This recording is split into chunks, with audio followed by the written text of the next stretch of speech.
अगला टॉपिक क्या है हमारे पास, लैक्टिक एसिड फर्मेंटेशन। इससे पहले कौन सा फर्मेंटेशन पढ़ा था, अल्कोहलिक फर्मेंटेशन। ठीक है, सबसे पहले बोला है कि कहाँ होता है एनएरोबिक बैक्टीरिया और ह्यूमन के मसल सेल में। अब एनएरोबिक बैक्टीरिया क्या होते हैं, ऐसे बैक्टीरिया जो हमारे बिना एयर के प्रेजेंस में रेस्पिरेशन दिखाते हैं, उनको एनएरोबिक बैक्टीरिया कहते हैं। ठीक है, इसका मतलब ऐसे भी बैक्टीरिया होंगे क्या जो एरोबिक रेस्पिरेशन दिखाते होंगे, हाँ ऐसे भी बैक्टीरिया होते हैं। अब एक चीज सुनो, बैक्टीरिया क्या होता है, बैक्टीरिया क्या होता है, यूकैरियोट होता है कि प्रोकैरियोट होता है, बैक्टीरिया होता है प्रोकैरियोट। ठीक है ना, तो ये प्रोकैरियोट है, यानी कि प्रोकैरियोटिक ऑर्गेनिज्म है। और अगर प्रोकैरियोटिक ऑर्गेनिज्म है तो इनके पास सेल ऑर्गेनल, वो भी अच्छी तरीके से मेम्ब्रेन बाउंड सेल ऑर्गेनल तो प्रेजेंट ही नहीं होते। जब इसके पास सेल ऑर्गेनल है ही नहीं तो माइटोकॉन्ड्रिया भी नहीं होगा, फिर वो भी तो एक सेल ऑर्गेनल है। तो जब उसके पास माइटोकॉन्ड्रिया नहीं है, उसके बाद अभी मैंने थोड़ी देर पहले बोला कि कुछ ऐसे बैक्टीरिया भी होते हैं जो एरोबिक रेस्पिरेशन शो करते हैं, कहा ना। तो एरोबिक रेस्पिरेशन के लिए तो माइटोकॉन्ड्रिया चाहिए होता है। तो जब ये प्रोकैरियोटिक है, जब इसके पास सेल ऑर्गेनल नहीं है, इसके पास माइटोकॉन्ड्रिया नहीं है, तो ये कैसे बना सकता है एरोबिक रेस्पिरेशन, कैसे दिखा सकता है एरोबिक रेस्पिरेशन? समझ में आ रही है मेरी बात या नहीं आ रही है? ठीक है, तो अब इसके लिए क्या है कि इसके पास कुछ और चीजें हैं साइटोप्लाज्म के अंदर, इसके पास कुछ और चीजें हैं साइटोप्लाज्म के अंदर जो क्या करते हैं, जो एरोबिक रेस्पिरेशन के अंदर जाएंगे। जैसे माइटोकॉन्ड्रिया करता था ना, पावर हाउस ऑफ सेल कहते हैं उसको, वो जैसे क्या करता था कि पायरुवेट को तोड़कर बहुत ज्यादा एनर्जी बनाता था, वैसे ही बैक्टीरिया के पास उसके साइटोप्लाज्म में वो नहीं है, क्या बोलते हैं उसको, माइटोकॉन्ड्रिया, लेकिन उसके पास कुछ और चीज है उसी के साइटोप्लाज्म में जो क्या करेगा, जो तुमको बहुत सारी एनर्जी बना के देगा। ठीक है, और उस तरीके का रेस्पिरेशन होगा तो हम उसको क्या बोलेंगे, एरोबिक रेस्पिरेशन कहेंगे। अब तुम कहोगे अगर इसके अंदर, अगर साइटोप्लाज्म के अंदर ही वो चीज हो रही है तो यहां पर भी तो साइटोप्लाज्म में ही होगा, है ना। उस साइकिल का नाम कुछ और होता है, उसका नाम कुछ और है जो प्रोसेस के अंदर ये जाता है। मेरी बात थोड़ी थोड़ी समझ में आ रही है? इसका मतलब हमें ज्यादा नहीं समझना डेप्थ में, बस दिमाग में रखना कि सारे बैक्टीरिया एनाएरोबिक रेस्पिरेशन शो नहीं करते। ठीक है, कुछ बैक्टीरिया ऐसे होते हैं जो एरोबिक रेस्पिरेशन भी शो करते हैं। है प्रोकैरियोट, है उसके पास कोई भी सेल ऑर्गेनल नहीं, ठीक है, माइटोकॉन्ड्रिया वगैरह नहीं है, लेकिन उसके बाद भी वो एरोबिक रेस्पिरेशन शो करते हैं क्योंकि उनके पास कुछ और चीजें होती हैं जो एरोबिक रेस्पिरेशन के लिए मदद करती है उन्हें। मेरी बात समझ पा रहे हो? तो हमने यहाँ पे साफ साफ बैक्टीरिया ना लिखकर एनएरोबिक बैक्टीरिया लिखा हुआ है।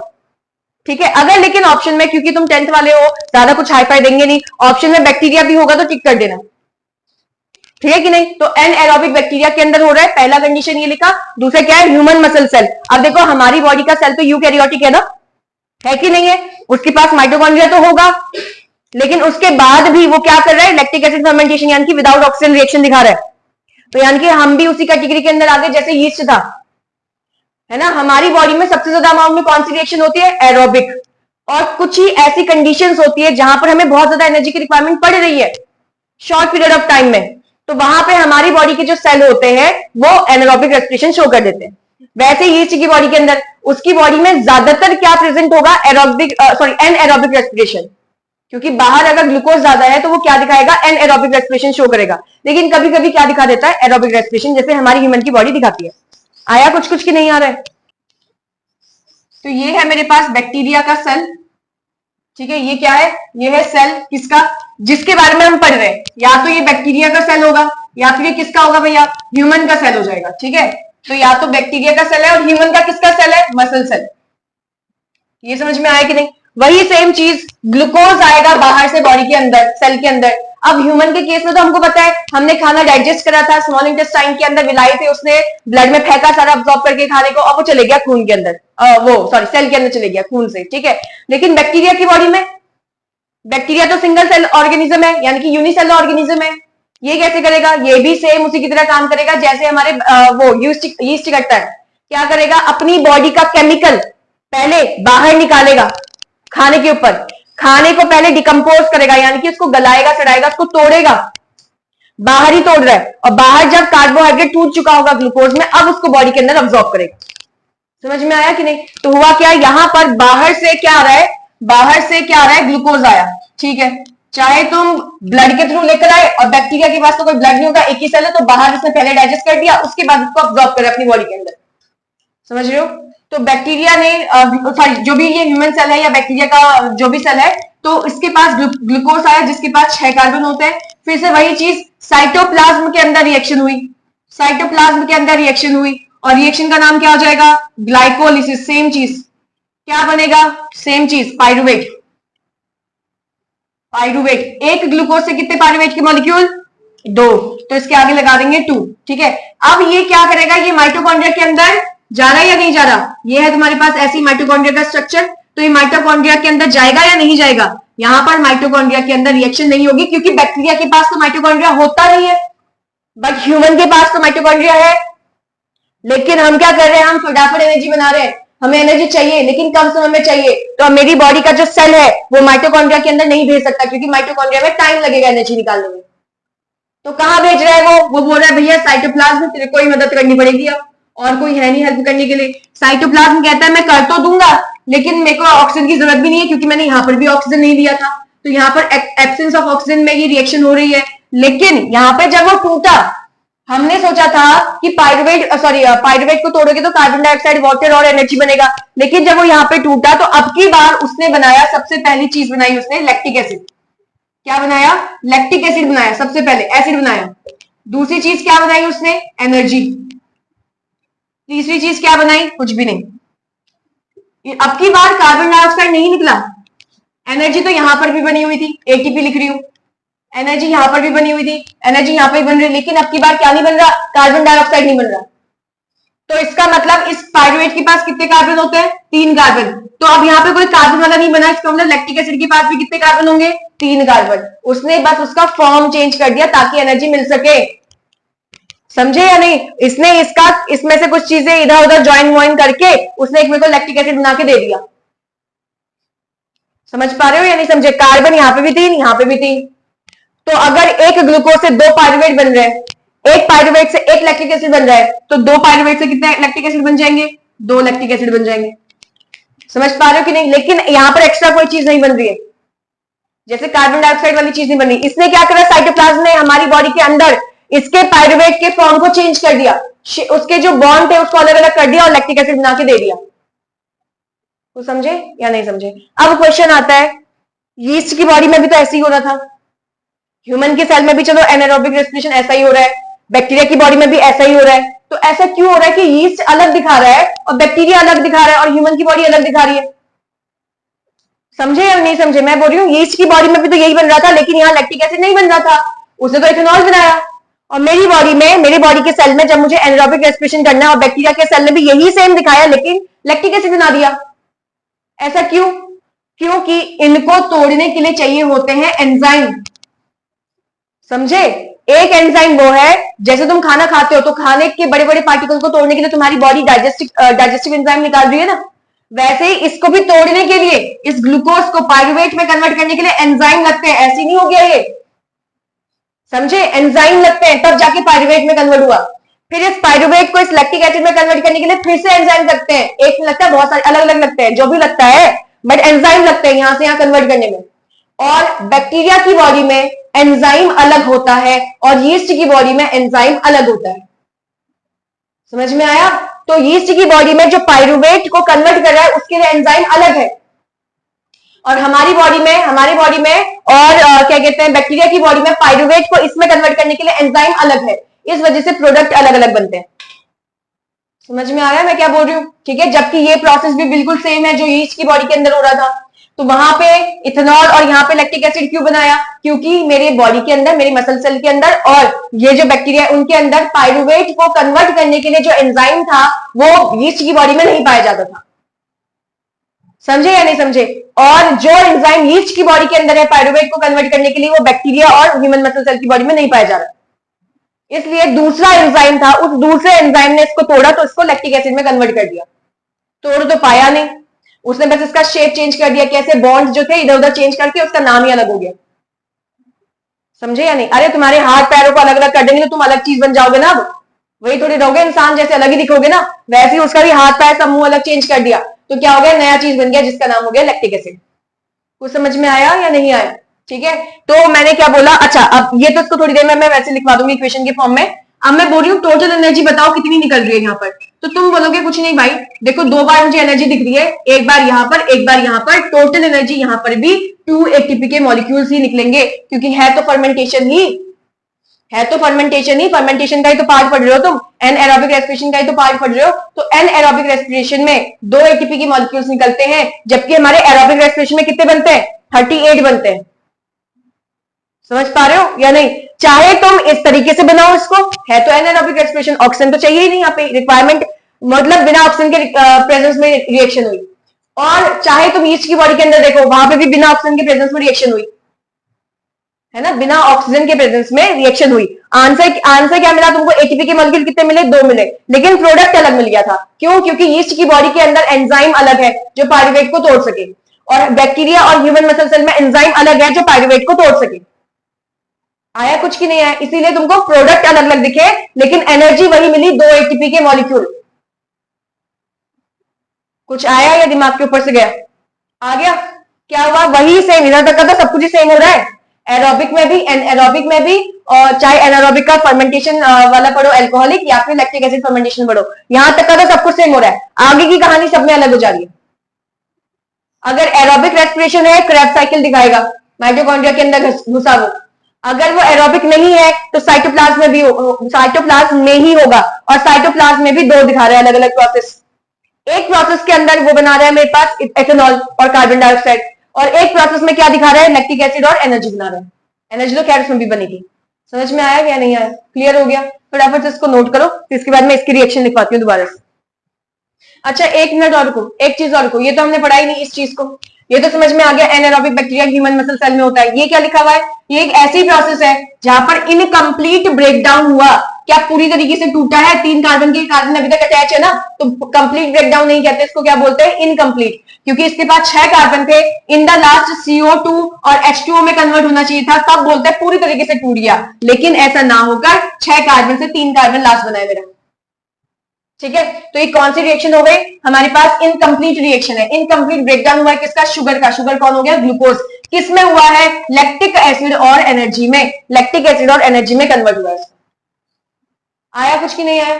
कोई दिक्कत है? आ गया समझ में? चलो अब नोट कर लो इसको। स्टार्ट कहां से हुआ? ग्लूकोज। ग्लूकोज के पास कितने कार्बन होते भैया? 6 कार्बन। फिर ग्लूकोज का क्या हुआ? ब्रेकडाउन हुआ। कहां पर हुआ? साइटोप्लाज्म में हुआ। ऑक्सीजन की रिक्वायरमेंट थी क्या यहाँ पर? ऑक्सीजन के साथ हो रहा है, बिना ऑक्सीजन के हो रहा है भाई ये? बिना ऑक्सीजन की, ध्यान रखना, ये तो बिना ऑक्सीजन की होती है। फिर उसके बाद क्या बना? ग्लूकोज से क्या बन गया? पाइरुवेट बना था। पाइरुवेट, कितने पाइरुवेट बनेंगे? 2 पाइरुवेट। एक ग्लूकोज से 2 पाइरुवेट। और एक पाइरुवेट के अंदर कितने कार्बन होते हैं? 3 कार्बन। तो मैं 6 कार्बन लिख रही हूँ, 3 कार्बन। अब इसका क्या हुआ? फिर से ब्रेकडाउन हुआ। फिर से ब्रेकडाउन हुआ। कहां हुआ? साइटोप्लाज्म में ही हुआ। ठीक है, एब्सेंस ऑफ ऑक्सीजन में हुआ। कोई ऑक्सीजन की रिक्वायरमेंट नहीं थी। और क्या बना? मेरे पास बना लैक्टिक एसिड। लैक्टिक एसिड में कितने कार्बन होते हैं?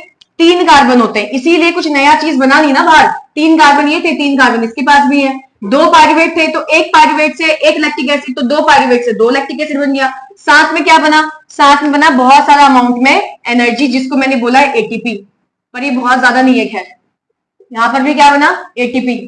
और ज्यादा एनर्जी नहीं बनी है, कम एनर्जी बनी है। तो मैंने बोला कि भैया बताओ टोटल एनर्जी कितनी बन रही है पूरी रिएक्शन में? तुम बोलोगे कुछ नहीं भैया, सिर्फ 2 ही मॉलिक्यूल बन रहे हैं एटीपी के, सिर्फ 2 मॉलिक्यूल मिल रहे हैं एटीपी के। ठीक है ना? देखो क्या लिखा है, एक्यूमुलेशन। एक्यूमुलेशन का मतलब क्या होता है? इकट्ठा होना, यानी कि कलेक्ट होना। ठीक है, किसका? लैक्टिक एसिड का। ये किसकी बात कर रहा है? ह्यूमन की बॉडी का बात कर रहा है। ठीक है, तो ह्यूमन के मसल सेल में लैक्टिक एसिड बन रहा है, तो ये लैक्टिक एसिड क्या हो रहा है? इकट्ठा होते जा रहा है। कहां इकट्ठा हो रहा है? सेल के अंदर इकट्ठा हो जा रहा है। ठीक है, ह्यूमन के मसल सेल में ये लैक्टिक एसिड क्या हो रहा है? इकट्ठा होते जा रहा है। इससे क्या हो रहा है? इससे मेरे को थकान लग रही है बहुत ज्यादा। और क्या हो रहा है? मेरे मसल्स में दर्द हो रहा है। क्रैम्प का मतलब क्या होता है? पेन। मसल्स में क्या पड़ रहा है? क्रैम्प पड़ रहे हैं, पेन पड़ रहे हैं। कब? जब हम प्रोलॉन्ग एक्सरसाइज करते हैं। प्रोलॉन्ग मतलब कि लंबे समय, लंबे टाइम के लिए क्या करते हैं? एक्सरसाइज करते हैं। अब क्वेश्चन क्या आता है? क्वेश्चन ये आता है कि जब हम लंबे टाइम के लिए, सेम वर्ड लिखा होगा प्रोलॉन्ग एक्सरसाइज, जब हम लंबे टाइम के लिए एक्सरसाइज कर रहे हैं, लंबे टाइम मतलब आज ही स्टार्ट करा था करना एक्सरसाइज हमने, इसकी बात कर रहा है। ये नहीं कि लंबे समय यानी कि 1 महीना हो गया एक्सरसाइज करते करते, उसकी बात नहीं कर रहा है। आज ही हमने एक्सरसाइज करना स्टार्ट करा था, बहुत ही देर तक का एक्सरसाइज कर दिया, तो उसके बाद हमारी बॉडी में क्रैम्प्स क्यों फील होते हैं, मतलब पेन क्यों फील होता है हमारी मसल्स में? क्वेश्चन ये आता है कि जब हम बहुत लंबे समय तक एक्सरसाइज कर लेते हैं तो हमारी बॉडी में पेन क्यों फील होता है, मसल्स में पेन क्यों फील होता है? तो उसके लिए ये आंसर देते हैं कि हमारी बॉडी जब क्या कहते हैं ये एक्सरसाइज करती है तो उस समय हमें एनर्जी की रिक्वायरमेंट पड़ती है। अब एनर्जी बनाने के लिए हमारी बॉडी एनएरोबिक रेस्पिरेशन के अंदर चली जाती है। एनएरोबिक रेस्पिरेशन में लैक्टिक एसिड बन जाता है, फिर ये लैक्टिक एसिड इकट्ठा हो जाता है कहां पर, मेरे मसल्स के सेल में, जिससे मुझे थकान भी लगती है और साथ में मसल्स में पेन भी फील होता है। समझ में आ रहा है क्वेश्चन क्या आ रहा है? क्या क्वेश्चन क्या था कि जब तुम बहुत लंबे समय तक एक्सरसाइज करते हो तो तुम्हारी बॉडी में तुमको थकान और तुम्हें पेन क्यों फील होता है? मेन आंसर था कि पेन क्यों फील होता है। तो बोलेंगे जब हम एक्सरसाइज करते हैं तो उस समय हमें बहुत ज्यादा एनर्जी की रिक्वायरमेंट पड़ती है, तब मेरी बॉडी एरोबिक रेस्पिरेशन की जगह पे एनएरोबिक रेस्पिरेशन के अंदर चली जाती है, इससे लैक्टिक एसिड बनता है और वो लैक्टिक एसिड मेरे मसल सेल में इकट्ठा होने लग जाता है। एनर्जी तो यूज कर ही रहा है वो, बाकी जो लैक्टिक एसिड है वही उसी सेल के अंदर इकट्ठा हो रहा है, जिसकी वजह से मेरी बॉडी में क्या फील हो रहा है? पेन फील हो रहा है और मुझे थकान भी फील होती है उससे। आया समझ में या नहीं? चलो अब नेक्स्ट, तो पूरा हमने क्या पढ़ा? एरोबिक और एनारोबिक पूरा, ठीक है, पूरा फ्लो चार्ट की बात करें।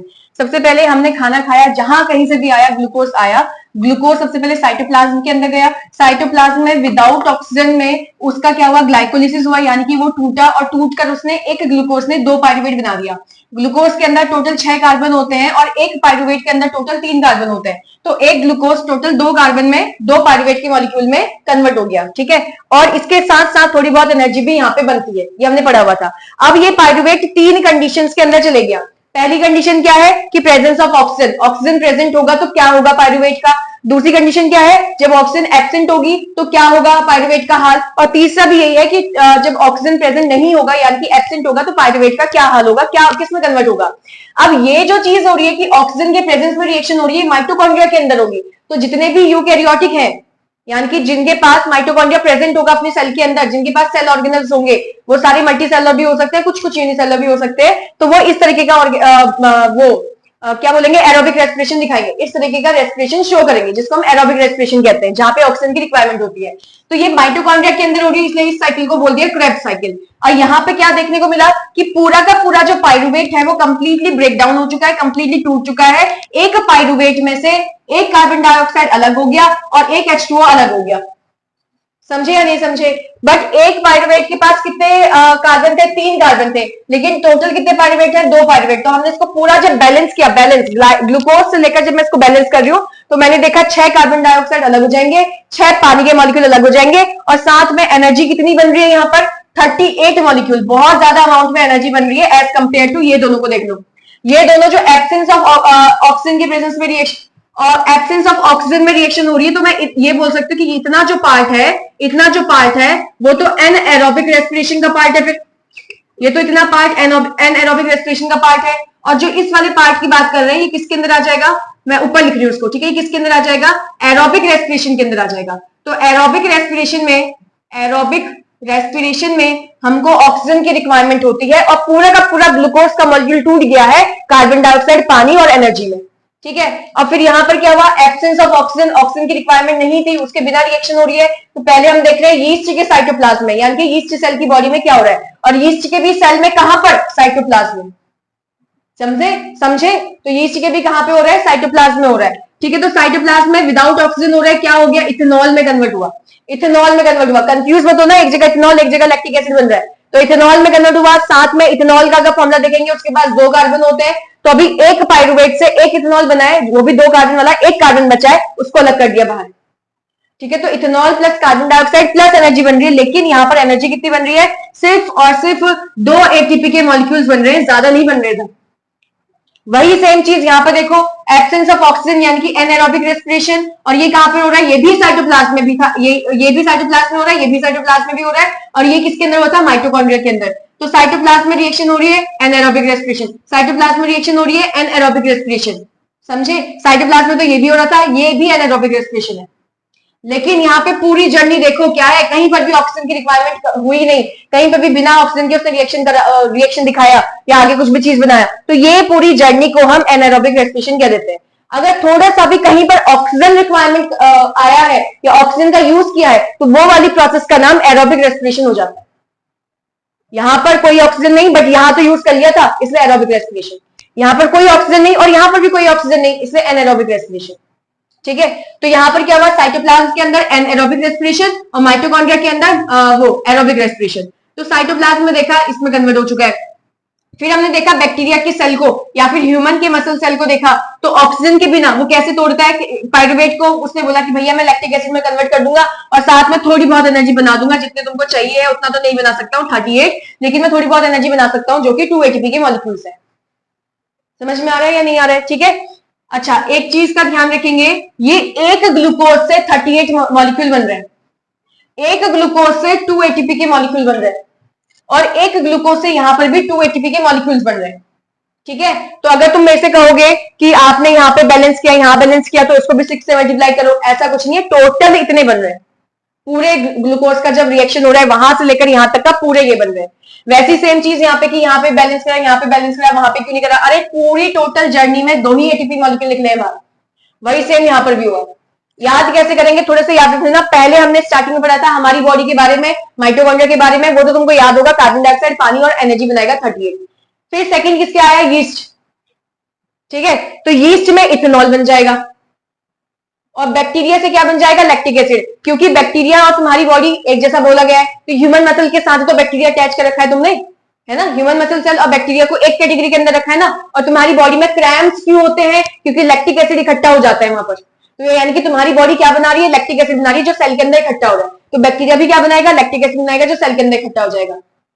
यहाँ पर 3 चीजें बन रही है, यहाँ पर 3 चीजें बन रही है, यहाँ पर सिर्फ 2 ही चीजें बन रही है। समझ में आया कि नहीं है? यहाँ पर ये 6 और ये 6 थे, यहाँ 2-2 थे, यहाँ पर सिर्फ 2 है। एनर्जी मत देखो, एनर्जी तो याद है ना, 2 ATP बन रहे हैं और वहां पे 38 ATP बन रहे हैं। तो यहाँ पर 6 और 6, यहाँ 2-2 और यहाँ पे सिर्फ 2। समझ में आ रहा है कि नहीं? और उसके अलावा कुछ नहीं बनेगा। तो हो जाएगी पूरी चीज याद, क्योंकि यहीं से आना है क्वेश्चन। ठीक है, जो अभी हमने अलग अलग करके पढ़ा था, अब इसको समराइज करके यहाँ पे लिख दिया ना, यहीं से क्वेश्चन बनेगा वो तुम्हारा पूरा। ठीक है, इसलिए इतना जोर देकर यहाँ पे दोबारा से तुमको लिखवा रखा है। आया समझ में कि नहीं? हाँ तो भैया एरोबिक एनारोबिक सारा खत्म। अब क्या कर रहे हैं? एरोबिक और एनारोबिक में डिफरेंस। ठीक है, इजी इजी है, तुमने लिखते लिखते समझ ही लिया होगा। सबसे पहले क्या बोलता है कि एरोबिक रेस्पिरेशन कहाँ होता है? ऑक्सीजन के प्रेजेंस में होता है, पता ही है तुमको। और एनारोबिक कहाँ होगा? एब्सेंस ऑफ ऑक्सीजन में होगा। आगे क्या बोला है कि एरोबिक रेस्पिरेशन में बहुत ज्यादा अमाउंट में एनर्जी निकलती है, नहीं पता है क्या? कितना अमाउंट में निकलता है एनर्जी? 38 ATP। यहाँ पे लिखा हुआ है ना, कहीं पे लिखा है किसी के नीचे कि यहाँ पे सबसे ज्यादा अमाउंट में एनर्जी निकलती है। यहाँ पे क्या निकलेगा? बहुत ही कम अमाउंट में एनर्जी निकलती है।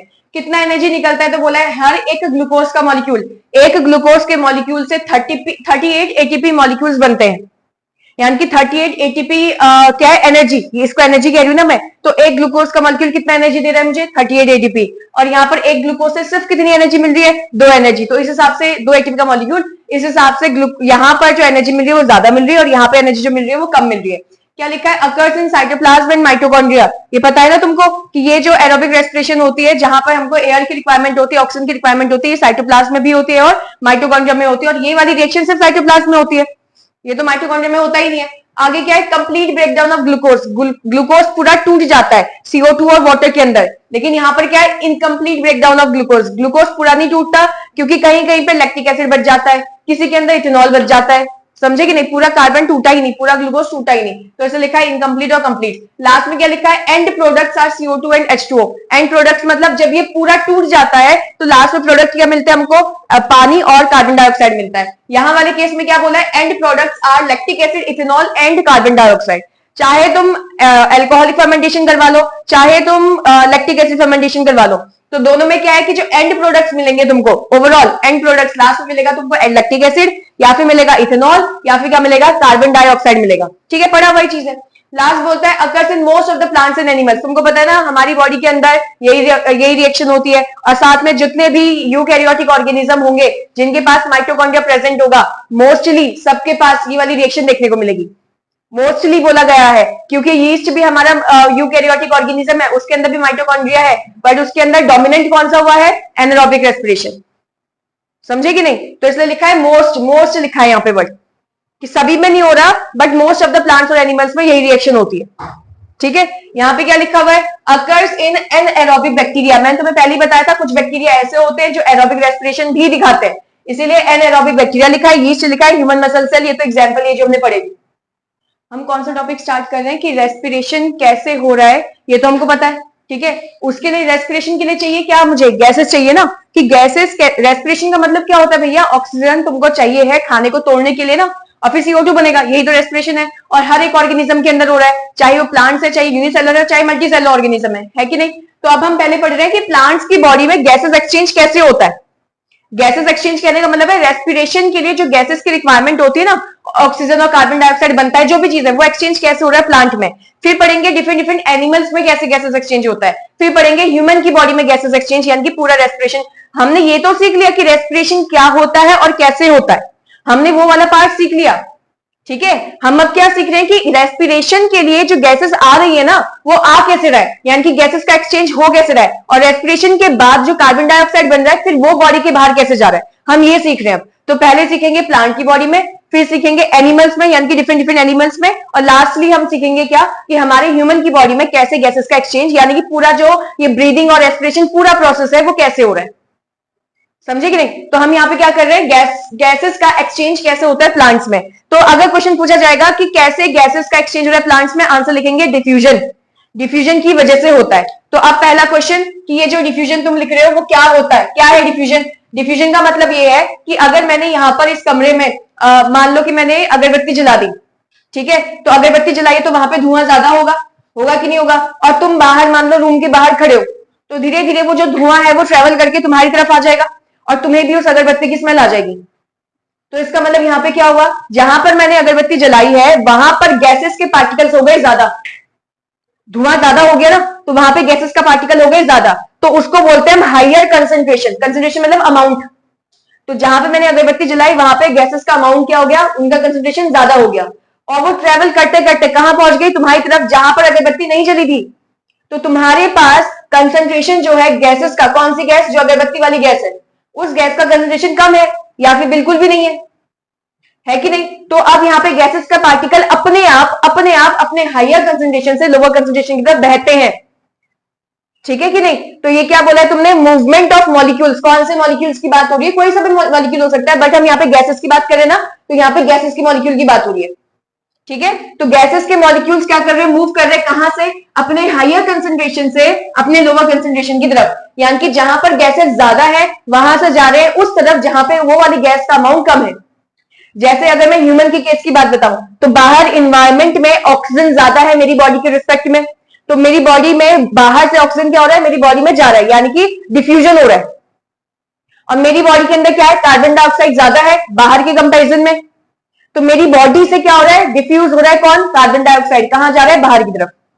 समझे कि नहीं। तो ये ऐसा होता है कि हायर कंसंट्रेशन मतलब जहां पे पार्टिकल्स का अमाउंट ज्यादा है, लोअर कंसंट्रेशन मतलब जहां पे पार्टिकल्स का अमाउंट क्या है, कम है। तो पार्टिकल कहां से कहां मूव कर रहे हैं, अपने हायर कंसंट्रेशन से कहां की तरफ, लोअर कंसंट्रेशन की तरफ। इस प्रोसेस को क्या बोलते हैं, डिफ्यूजन, ठीक है। उसके बाद ये डिफ्यूजन होता किसके थ्रू है, तो तुमने लिखा 3 तरीके से डिफ्यूजन हो सकता है, 3 पार्ट्स से। गैसेस जो प्लांट्स है, प्लांट के 3 पार्ट से तुम डिफ्यूजन करवा सकते हो। पहला क्या है, लीव्स से डिफ्यूजन हो सकता है, दूसरा कहां से डिफ्यूजन होगा, रूट्स, और तीसरा डिफ्यूजन कहां से होगा, स्टेम से।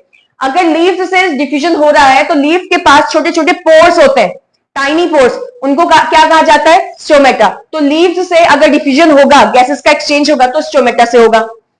रूट्स के पास क्या होते हैं, छोटे छोटे हेयर। अगर तुमने रूट्स बना रखा है, जैसे मैं यहाँ पे डायग्राम बनाऊं, तो अगर तुमने ऐसे ऐसे रूट्स बनाते हो ना तुम्हें, ठीक है, ऐसे रूट्स बनाते हो, तो अगर मैं एक रूट की बात करूं, तो इस रूट के पास भी क्या होता है, अपने छोटे छोटे क्या होते हैं, ऐसे हेयर लाइक स्ट्रक्चर्स होते हैं। अगर तुमने वो खाया गाजर, गाजर खाया होगा ना सर्दियों के टाइम पे, तो गाजर में छोटे छोटे वो रूट जैसी चीजें आती है, धागे जैसे होते हैं छोटे छोटे। अगर मूली खाते हो तो उसमें भी छोटे छोटे धागे जैसी चीजें होती हैं। तो वो जो रूट, जो गाजर तुम खा रहे हो, वो क्या है, वो है एक रूट। और उस रूट के पास क्या है, छोटे छोटे अपने खुद के रूट है, ठीक है, अपने खुद के रूट है। रूट हेयर एक तरीके से यही स्ट्रक्चर होगी, जो छोटे छोटे हेयर लाइक स्ट्रक्चर है रूट के ऊपर।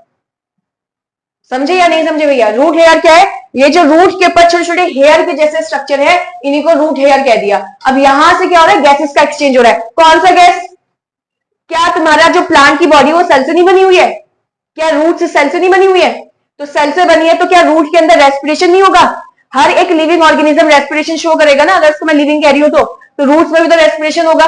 रेस्पिरेशन का मतलब क्या होता है, जो खाना है वो ऑक्सीजन के प्रेजेंस में टूटेगा। प्लांट ने अपनी बॉडी के अंदर खाना बनाया, ग्लूकोज बनाया, तो अब वो बॉडी के अंदर फेंकेगा भी तो हर एक सेल के पास, कि सेल तुम पकड़ो ग्लूकोज को। अब वो ग्लूकोज क्या होगा, वो ऑक्सीजन के प्रेजेंस में टूटेगा, है कि नहीं? अगर एरोबिक रेस्पिरेशन है, हम पढ़ तो रहे प्लांट्स की बॉडी में एरोबिक रेस्पिरेशन होता है, एरोबिक रेस्पिरेशन है तो सारा का सारा कार्बन डाइऑक्साइड, पानी और एनर्जी में नहीं टूट गया? एनर्जी को प्लांट ने यूज करा, किस चीज के लिए यूज करेगा? अपनी बॉडी को बनाने के लिए, अपनी ग्रोथ के लिए, रिपेयर के लिए, किसी भी चीज के लिए यूज करेगा। बाकी कार्बन डाइऑक्साइड को क्या करेगा? बॉडी के बाहर। रूट की बात हो रही है, रूट की, रूट में फोटोसिंथेसिस नहीं होता है, समझे या नहीं समझे? तो रूट्स में कोई फोटोसिंथेसिस नहीं है इस वजह से, फिलहाल जिसके बारे में हम बात कर रहे हैं प्लांट के। तो क्यों नहीं है? क्योंकि रूट्स में तो ल्यूकोप्लास्ट पाए जाते हैं। ल्यूकोप्लास्ट क्या होते हैं? प्लास्टिड 3 टाइप के होते हैं ना, क्रोमो, क्लोरो और ल्यूकोप्लास्ट। और ल्यूकोप्लास्ट क्या होते हैं? व्हाइट कलर का, व्हाइट कलर के लिए रिस्पॉन्सिबल होते हैं। तो रूट्स के पास कौन सा क्लोरोफिल हो गया? ल्यूकोप्लास्ट। और सनलाइट कहाँ आ रही है रूट्स पे? वो तो जमीन के अंदर धसे हुए होते हैं ना, मिट्टी के अंदर। तो मिट्टी में कौन सी सनलाइट जा रही है? और ना ही उसके पास क्लोरोफिल है, क्योंकि क्लोरोफिल होता, जो कि क्लोरोप्लास्ट के अंदर होता है, तब जाके फोटोसिंथेसिस दिखा सकता था।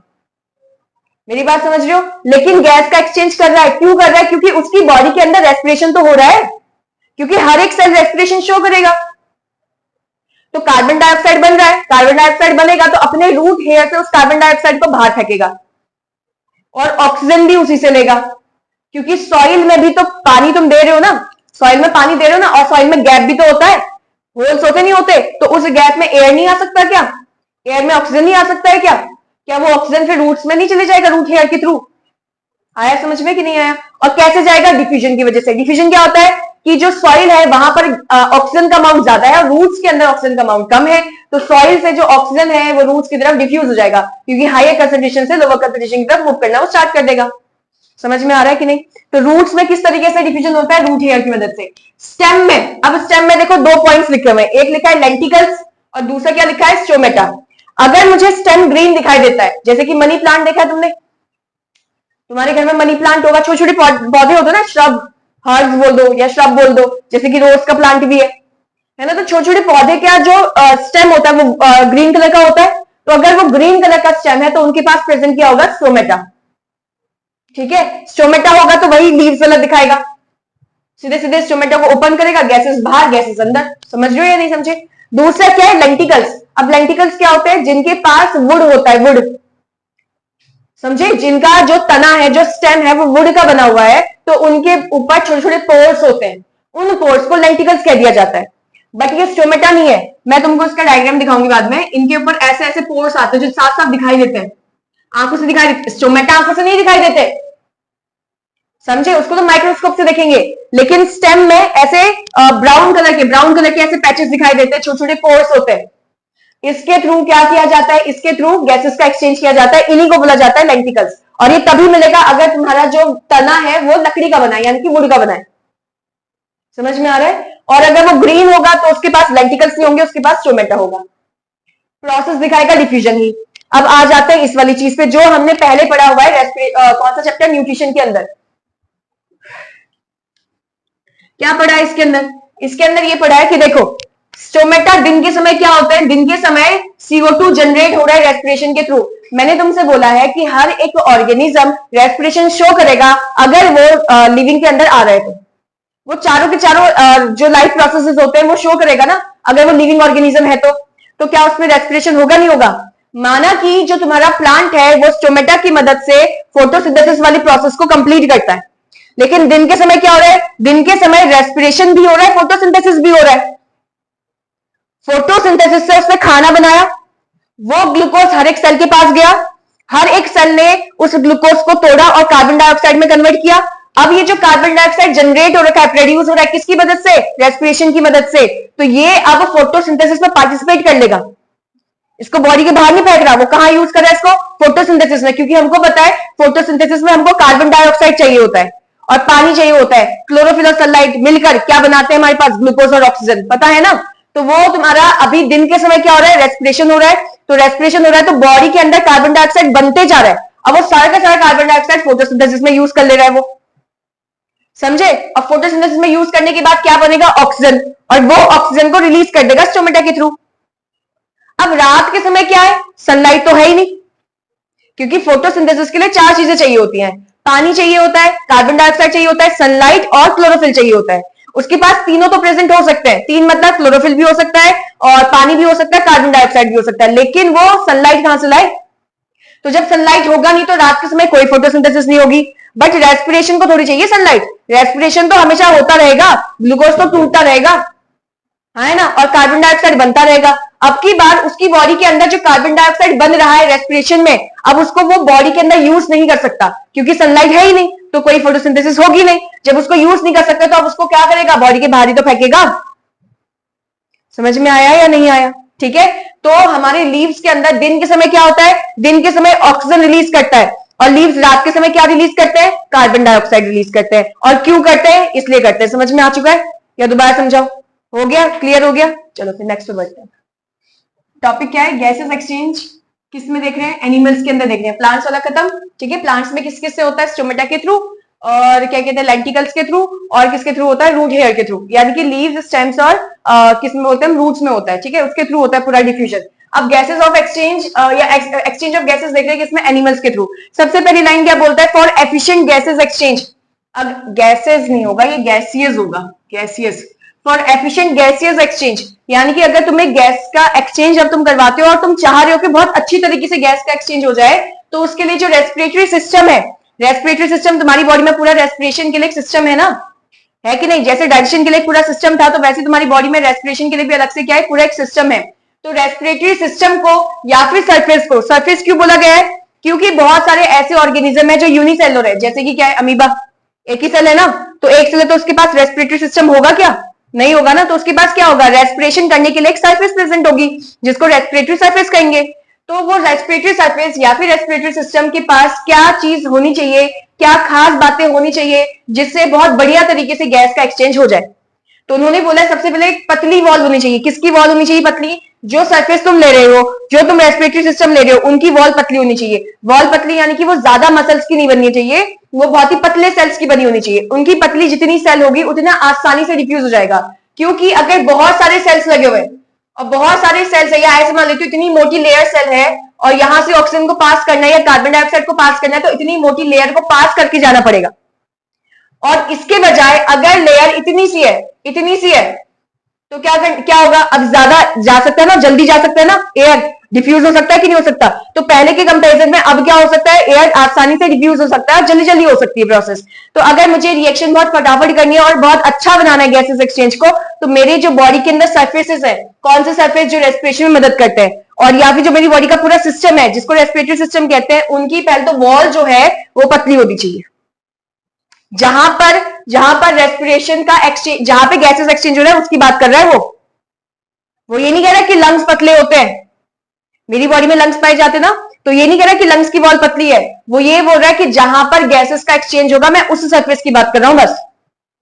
अरे भैया नोज तुम्हारी पतली सी लेयर है क्या, यहीं से बाहर निकल जाती है नोज, हवा होल्स है ना, वहीं से बाहर निकलेंगे ना, ऐसे थोड़ी यहीं से नोज के बाहर ऊपर यहाँ देख रहे हो तुम गैसेस बाहर की तरफ निकल रही, ऐसा थोड़ी है।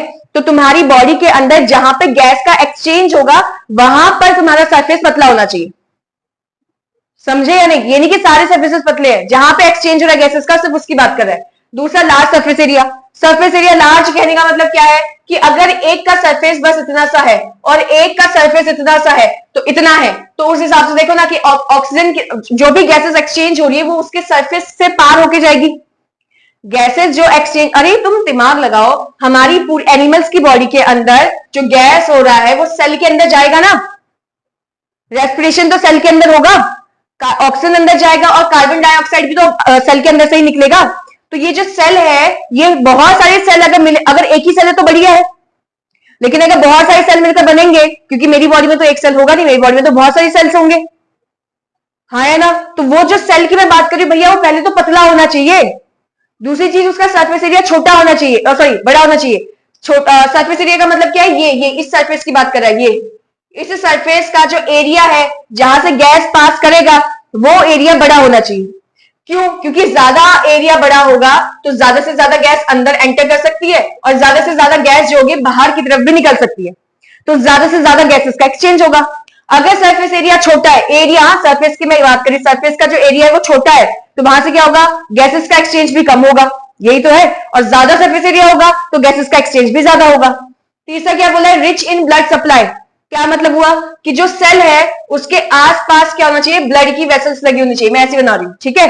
आसपास जो सेल है जहां पर मेरे गैसेस का एक्सचेंज हो रहा है, वहां पर जो जो ब्लड है वो बहुत ज्यादा होने चाहिए। ब्लड की जो सप्लाई है, यानी कि हमारी बॉडी के अंदर जो नसें होती है, वो नसें बहुत ज्यादा होनी चाहिए। कहां पर? उस सेल के आसपास जहां पर गैसेस का एक्सचेंज हो रहा है। क्यों? क्योंकि ब्लड के अंदर क्या है भैया, ब्लड मेरी बॉडी में से क्या लेकर आ रहा है? कार्बन डाइऑक्साइड लेकर आएगा। बॉडी के जो डिफरेंट सेल्स है कहां पहुंचा रहा है? उसको लंग्स में पहुंचा रहा है, और लंग्स से क्या लेकर आएगा? कार्बन डाइऑक्साइड, सॉरी ऑक्सीजन लेकर आएगा। कहां पहुंचाएगा? मेरी बॉडी के सेल्स के पास लेके जाएगा। तो जितने ज्यादा ब्लड के वेसल्स होंगी, जितनी ज्यादा नलियां होंगी, उतने ज्यादा खून होगा। जितना ज्यादा खून होगा उतना ज्यादा गैसेस का ट्रांसफर हो सकता है इधर से उधर। समझ रहे हो या नहीं समझे? तो उसने बोला कि 3 चीजें चाहिए जो तुम्हारे गैसेस एक्सचेंज को बहुत फास्ट कर देती है, बहुत अच्छा बना देती है, बहुत इफेक्टिव बनाती है। वो क्या है कि एक तो पहला चीज, जो रेस्पिरेटरी सरफेस है जहां पर गैस का एक्सचेंज हो रहा है, सिर्फ उसकी बात कर रहा है, वो सरफेस पतला होना चाहिए।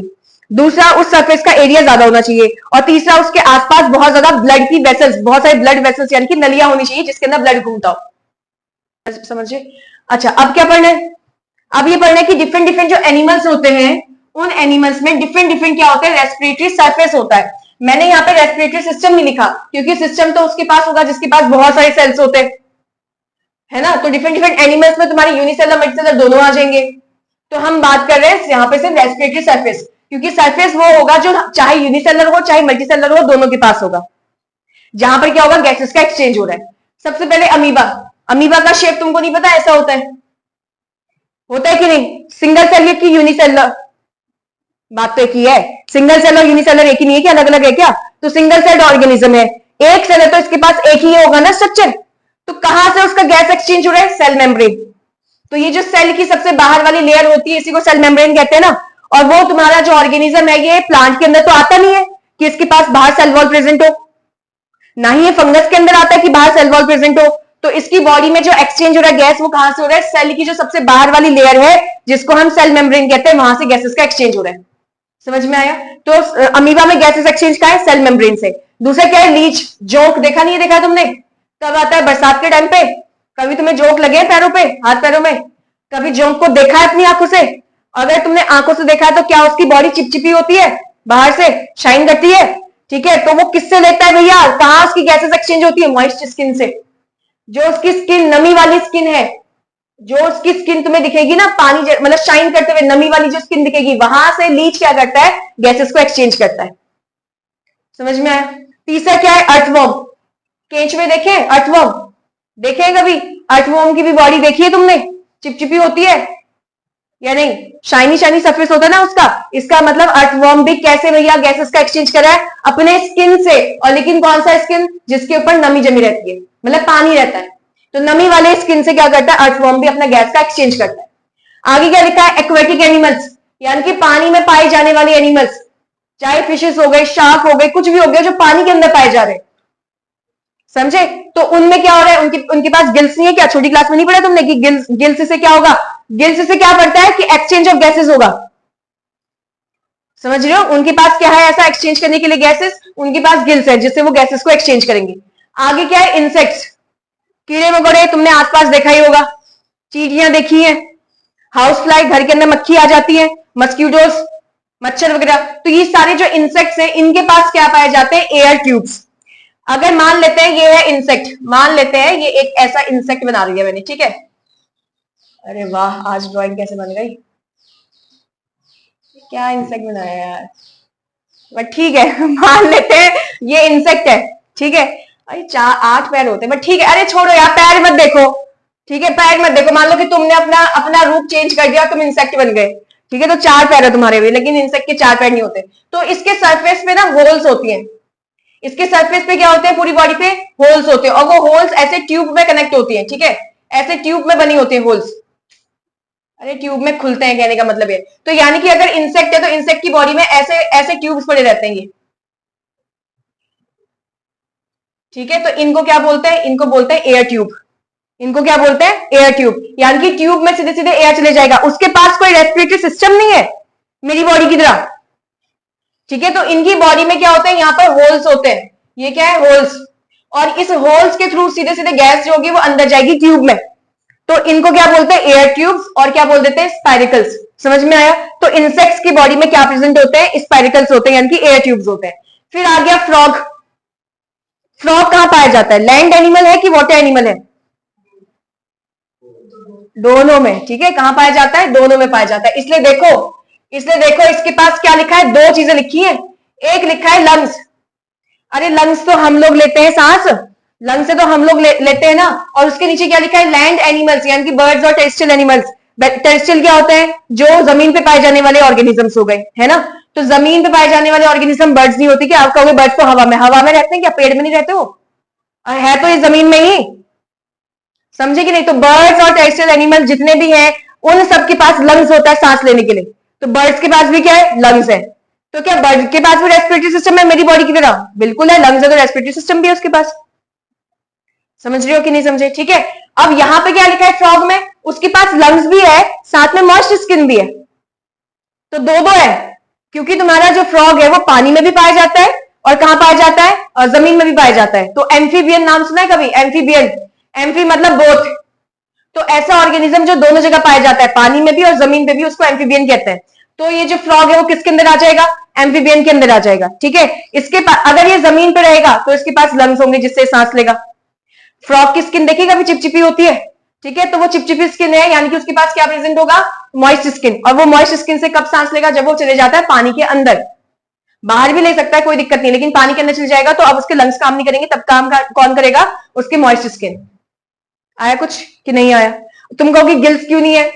टैडपोल पता है? टैडपोल, फ्रॉग के बच्चों को टैडपोल कहा जाता है ना। तो टैडपोल के पास गिल्स होते हैं, उनके पास लंग्स और मॉइस्ट स्किन वाली बात नहीं हो रही, उनके पास क्या होते हैं? गिल्स होते हैं। और जैसे ही वो टैडपोल बड़े हो जाते हैं, यानी कि फ्रॉग में कन्वर्ट हो जाते हैं, उनके पास गिल्स गायब हो जाते हैं, लंग्स आ जाते हैं। अरे भैया समझ में आया नहीं आया पूरा? एक बार दोबारा से देख लेते हैं कि अगर तुम्हें गैसेस एक्सचेंज करवाना है, किसके अंदर गैसेस एक्सचेंज करवा रहे हो तुम? एनिमल्स के अंदर। तो तुम्हारे पास एक सरफेस होना चाहिए जिसको रेस्पिरेटरी सरफेस कहेंगे, या फिर सिस्टम होना चाहिए जिसको रेस्पिरेटरी सिस्टम कहेंगे। और उस रेस्पिरेटरी सरफेस के पास तीन खास चीजें होनी चाहिए। पहले तो बहुत ही पतला होना चाहिए वो, दूसरा सरफेस एरिया उसका बहुत ज्यादा होना चाहिए, और तीसरा क्या होना चाहिए? उसके आसपास ब्लड की जो सप्लाई है वो ज्यादा होनी चाहिए, ताकि क्या हो सके? ज्यादा से ज्यादा गैसेस का एक्सचेंज हो सके। तो ये रहे डिफरेंट एनिमल्स और ये रहे उनके पास रेस्पिरेटरी सरफेस। अमीबा के पास रेस्पिरेटरी सरफेस है सेल मेम्ब्रेन, यानी कि यहीं से रेस्पिरेशन होगा, यानी कि गैसेस एक्सचेंज होगा। रेस्पिरेशन की बात नहीं कर रहा, गैसेस एक्सचेंज की बात कर रहा है। लीच अपनी मॉइस्ट स्किन से क्या होता है? नीच नहीं कह रही हूं मैं, लीच, ठीक है। क्या तक सुन लो, नीच। हाँ, तो लीच क्या करता है? अपने मॉइस्ट स्किन से गैसेस का एक्सचेंज करता है। अर्थवॉर्म भी अपने मॉइस्ट स्किन से गैस का एक्सचेंज कर रहा है। एक्वेटिक एनिमल्स पानी में पाए जाते हैं, उनके पास होते हैं गिल्स। फिर आ जाते हैं इंसेक्ट्स, उनके पास होते हैं एयर के ट्यूब जिसको स्पाइरिकल्स कहा जाता है। फ्रॉग बेचारा पानी में भी होता है, जमीन पे भी रहता है, उसको दोनों जगह जाना पड़ता है, ठीक है। तो यहाँ पे उसके पास लंग्स भी है, मॉइस्ट स्किन भी है। और जो जमीन पे पाए जाने वाले जितने भी जानवर है उनके पास क्या आता है? लंग्स आता है। क्लियर? क्या बोला गया है? Rate of breathing. रेट का मतलब क्या होता है? रेट का मतलब होता है स्पीड अपॉन टाइम। एक तरीके से ये होता है, मतलब कितना फास्ट, कितने कम समय में फास्ट रिएक्शन हो रही है, उसको रेट बोलते हैं। तो क्या बोला है? रेट ऑफ ब्रीदिंग, यानी कि कितनी जल्दी जल्दी वो सांस ले रहा है, उसको हम क्या बोलते हैं? ब्रीदिंग। और सॉरी, रेट बोलते हैं। ब्रीदिंग तो तुमको पता है ना, सांस को अंदर लेना, सांस को बाहर रिलीज करना, इसको हम ब्रीदिंग कहते हैं। तो बोलता है कि रेट ऑफ ब्रीदिंग जो है किसमें? एक्वेटिक ऑर्गेनिज्म में। ऐसे ऑर्गेनिज्म जो पानी में पाए जाते हैं वो हमेशा, ये वर्ड भी ध्यान रखना, ऑलवेज है, ऑलवेज, यानी कि कभी कभी, ऑलवेज फास्टर होता है, यानी कि वो जल्दी जल्दी सांस लेते हैं। मछलियों को देखा है, मुंह खोलते रहती है, बंद करती रहती है, है ना। तो वो क्या है, इन्होंने बोला है कि एक्वेटिक ऑर्गेनिज्म में जो सांस लेने की जो प्रोसेस है ना, यानी कि एक्सेल और इनहेल करने की जो प्रोसेस है, फटाफट होता है, फटाफट होता है हमेशा, as compare to terrestrial organism. Terrestrial मतलब जो जमीन पर पाए जाते हैं। ऐसा क्यों हो रहा है? पहला क्वेश्चन तो ये कि फास्टर होता है कि स्लोवर होता है, तो आंसर लिखोगे फास्टर। दूसरा क्वेश्चन, क्यों फास्ट हो रहा है? तो आंसर यहां पर है। ऐसा इसलिए होता है क्योंकि एक्वेटिक ऑर्गेनिज्म ऑक्सीजन को यूज करेंगे, किस लिए यूज करेंगे?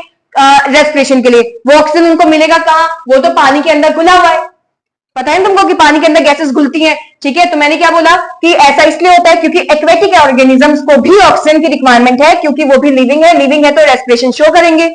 किस लिए चाहिए होता है कहा तुमने? रेस्पिरेशन के लिए। और वो ऑक्सीजन कहां प्रेजेंट है? वो तो पानी के अंदर डिसॉल्व है। इससे क्या है? इससे कुछ नहीं है कि पानी के अंदर डिसॉल्व है तो ठीक है, बॉडी के अंदर जाएगा, लेकिन ये है कि जो अमाउंट है, अमाउंट मतलब उसकी क्वांटिटी जो है किसकी? डिसॉल्व ऑक्सीजन की, वो कम होती है amount of oxygen in the air, यानी कि जितना एयर मेरे आसपास, सॉरी, जितना ऑक्सीजन मेरे आसपास प्रेजेंट है अभी, अगर मैं पानी में चले जाऊं तो उसका अमाउंट कम हो जाएगा, उतनी ऑक्सीजन वहां पे प्रेजेंट नहीं होगी। इसका मतलब ऑक्सीजन लिमिटेड है पानी के अंदर। हवा में तो ऑक्सीजन ज्यादा है, ठीक है। और पानी के अंदर ऑक्सीजन जो घुली हुई है पानी में वो क्या है, कम है, और उसके अंदर जीव जंतु रहते हैं, एक दो तो रहते नहीं, उन्होंने भी अपनी पूरी कॉलोनी बसा रखी है वहां पर। और सबको सांस जिंदा रहने के लिए ऑक्सीजन की रिक्वायरमेंट होगी, होगी कि नहीं होगी? तो हर किसी के पास क्या लगेगा, वो रेस लगी होगी, कौन जल्दी जल्दी अपनी बॉडी के अंदर क्या ले सकता है, सांस ले सकता है, मतलब एयर ले सकता है। समझे कि नहीं? क्योंकि हर कोई चाहता है कि मैं जिंदा रहूं ना, तो अगर उसको जिंदा रहना है तो उसको रेस्पिरेशन भी दिखाना पड़ेगा, क्योंकि लाइफ प्रोसेस में एक रेस्पिरेशन भी आता है, और रेस्पिरेशन के लिए ऑक्सीजन की रिक्वायरमेंट होगी, क्योंकि वो तो हमारे ऑर्गेनिज्म के अंदर आ गए ना। और ऑर्गेनिज्म चाहे कोई सा भी हो, चाहे तुम्हारा यूनिसेलर हो चाहे मल्टीसेलर हो, अगर इसको रेस्पिरेशन दिखाना है तो उसकी बॉडी में ऑक्सीजन की रिक्वायरमेंट तो चाहिए ही होगा। समझ में आ रहा है कि नहीं? और ये एक्वेटिक एनिमल जो है वो हमारे जैसे है ना, मल्टीसेलर ऑर्गेनिज्म, और मल्टीसेलर ऑर्गेनिज्म में तो एरोबिक रेस्पिरेशन होता है, एनारोबिक तो होता नहीं है। और अगर एरोबिक होगा तो एयर की रिक्वायरमेंट होगी, स्पेशली ऑक्सीजन की रिक्वायरमेंट होगी। वो ऑक्सीजन पानी के अंदर घुला हुआ है, लेकिन पानी के अंदर घुला हुआ जो अमाउंट है ऑक्सीजन का वो कम है, और एयर में घुला हुआ अमाउंट जो ऑक्सीजन का वो ज्यादा है। अगर पानी में कम है तो रेस लग जाएगी ना सबके बीच में, कि मुझे जल्दी जल्दी सारा ऑक्सीजन लेना पड़ेगा सर्वाइव करने के लिए। तो इसीलिए वहां पे जो ब्रीदिंग की प्रोसेस होती है फटाफट होती है, उसका रेट ज्यादा होता है as compare to terrestrial organism. समझ में आया कि नहीं आया? अब फटाफट से इसको नोट कर लो जल्दी से।